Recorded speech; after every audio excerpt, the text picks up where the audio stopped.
Fala pessoal, eu sou Mauro, economista do Porquê, e começa agora mais um episódio do Economista em Tudo.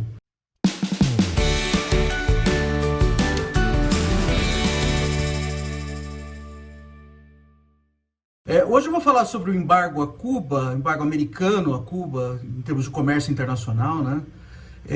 A gente viu aí durante as últimas semanas protestos, né, aparecendo em Cuba contra o governo.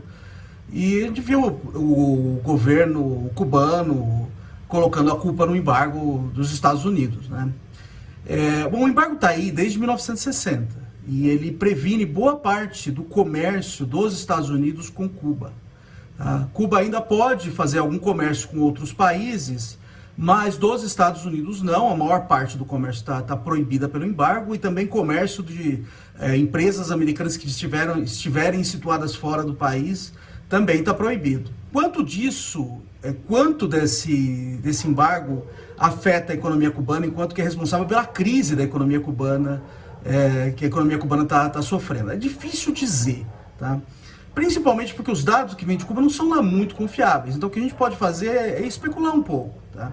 É difícil dizer quanto disso é o embargo mesmo, né, que previne o comércio entre os países, e quanto disso são más políticas do governo cubano. E ali você tem uma economia socialista, uma economia de planejamento central, que muitas vezes na história a gente viu que gera muita ineficiência mesmo, tá?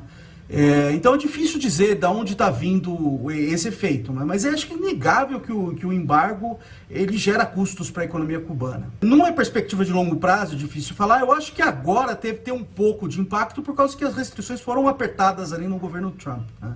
Mas teve outros choques também que afetaram a economia cubana, né? Você tem, por exemplo, um importante parceiro comercial de Cuba, que a Venezuela, está entrando em colapso, tá? Então isso acaba jogando a economia cubana para baixo também. E além disso, você tem o Covid também, né? O Covid, você tem um impacto direto agora. No momento você vê a doença pegando tração ali na economia, em Cuba, e trazendo custos diretos, né? Mas durante esse período de pandemia aí no mundo, você vê restrições pesadas à movimentação de pessoas, você tem um impacto muito grande em turismo, né? E a economia cubana depende também de turismo. Então, assim, tem outros choques aí também no meio que devem ter impactado muito a economia cubana e que estariam por trás agora desses protestos. Então, assim, eu diria que o embargo ele é importante mais numa perspectiva de longo prazo, porque ele está aí há muitas décadas, tá?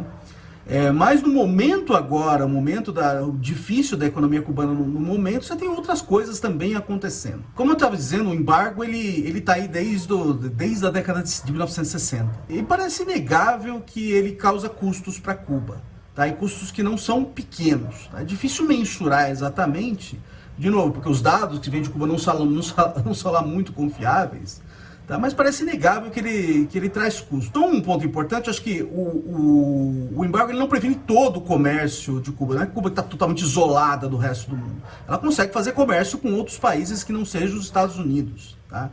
Mas o ponto é que os Estados Unidos está muito perto de Cuba e é uma economia muito grande. Então, o comércio que Cuba deixa de fazer com o resto do mundo é muito grande, tá? Por quê? Porque tem duas variáveis que afetam o comércio internacional e a hora que você olha para os dados, isso aí explica bem o comércio entre países, que é tamanho dos países, tá? E proximidade física, geográfica, tá?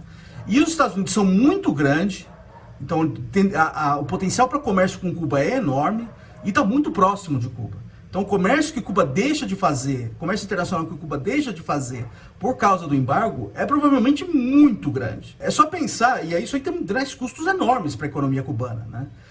Acho que a gente pode fazer um exercício mental. Cuba tem mais ou menos 11 milhões de habitantes, tá? É mais ou menos o tamanho da Geórgia, que é um estado americano, tá? Pensa que os Estados Unidos agora decidem isolar a Geórgia do resto dos Estados Unidos, tá? A Geórgia agora não pode fazer comércio, então ela vai ter que buscar parceiros em outros lugares. O ponto é que esse comércio ele não vai ser um substituto perfeito para esse comércio com os Estados Unidos, porque outros países estão mais longe. Tá? Então vai trazer, potencialmente traz custos muito grandes traria custos muito grandes para essa potencial Geórgia isolada. É mais ou menos isso que acontece com Cuba. É um país que está muito próximo dos Estados Unidos. Os Estados Unidos é um mercado muito grande. Então a perda desse comércio, potencial comércio para Cuba, é custosa. Tá? Então o embargo ele tem efeito, sim. Aliás, acho que isso que se espera, né? Assim, potencialmente ele não está tendo um efeito que se deseja, tá? Que é promover mudança de regime em Cuba. Tá? Aí desde 1960 não aconteceu nada, mas assim, o custo econômico para Cuba é muito grande. Bom, tem custo para os Estados Unidos? Sim, lógico que tem custo para os Estados Unidos, porque é um mercado a menos que você faz comércio, tá? Mas o custo para os Estados Unidos é muito provavelmente pequeno perto do custo para Cuba, tá? Então outra coisa que importa em comércio, como eu tinha dito, uma coisa que importa em comércio é tamanho, tá? E quando você tem um país grande e um país pequeno, os efeitos são muito assimétricos, tá? O ganho para os Estados Unidos fazer comércio com Cuba é provavelmente muito menor por habitante do que o ganho para Cuba fazer comércio para os Estados Unidos, tá? Então tem custo para os Estados Unidos, mas provavelmente não é muita coisa, não é lá grandes coisas, tá? Aliás, eu acho que dá para dar uma ideia do custo que isso traz para os Estados Unidos, porque a maioria as pesquisas de opinião indicam que a maioria das pessoas é contra o embargo a Cuba. A questão é por que sobrevive o embargo a Cuba, tá? Como eu disse, o impacto é provavelmente muito pequeno, então por isso que as pessoas provavelmente nem ligam muito, o eleitor ali nos Estados Unidos nem liga muito para essa questão, tá? Mas quem liga é uma comunidade específica na Flórida que dá apoio a políticas de restrição a Cuba. E a Flórida, como a gente sabe nos Estados Unidos, é o que a gente chama de swing state, né? Que é um estado que tende a determinar a eleição. O sistema eleitoral americano, para determinar quem vai ser o presidente, quem ganha num estado, ganha todos os votos daquele estado, e a Flórida é aquele estado que é bem disputado. Tá? Então você fazer uma política, que agrada determinado grupo ali, que você pode trazer eleitores e pode ganhar o estado inteiro, tem muito retorno para o político. Tá?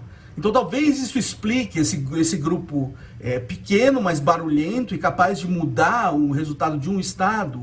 Talvez isso explique para eles potencialmente o ganho muito de manter o status quo, é grande, parecido quando comparado à perda no eleitor médio americano de você continuar com o embargo, tá? Como eu disse, tem custo, mas esse custo potencialmente é pequeno. Então esse eleitor barulhento e que liga muito para esse tipo de questão, o político vai lá e acaba ajustando a política para ele.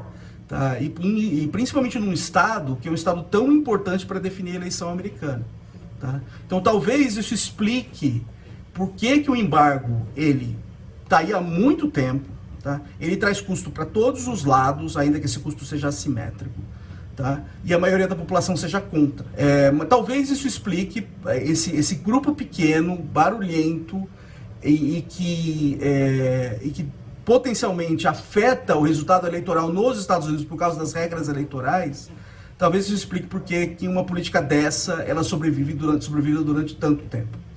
É isso aí, pessoal. Muito obrigado por ter assistido o vídeo. A gente volta a conversar mais na semana que vem. Dá uma olhada no nosso canal www.porque.com.br. Tem bastante conteúdo lá. A gente também está nas redes sociais. A gente está aqui no YouTube, no Facebook, no Instagram e no Twitter. E é isso aí. Até semana que vem. Um abraço.